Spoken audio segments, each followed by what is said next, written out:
Hi friends, முந்திரி பழம் பாருங்கள். இது எங்கள் மரத்தில் பறித்தது. எங்கள் வீட்டில் ஒரே ஒரு முந்திரி இருக்குது. அந்த முந்திரியிலேருந்து பறித்த பழம் தான் இது.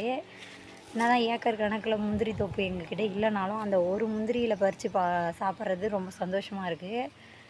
இதில் எதுவும் மருந்துலாம் எதுவும் அடிக்கலை முந்திரிக்கு. அதனால் எதுவும் மருந்து அடிக்காத பழம். எல்லாருமே முந்திரி பழத்தை கட் பண்ணி சால்ட்டு போட்டு சாப்பிட்றீங்க.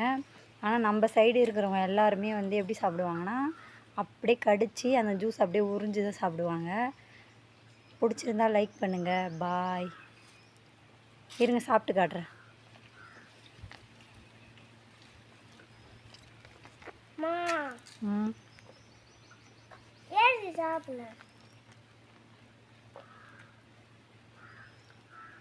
ஃப்ரெண்ட்ஸ், தப்பாக நினச்சிக்காதீங்க. நம்ம சைடு முந்திரி பழத்தை எல்லாம் இப்படி தான் மாடு கடிச்சு சாப்பிட்ற மாதிரி தான் சாப்பிடுவாங்க. யாரும் தப்பாக நினச்சிக்காதீங்க. பாய்.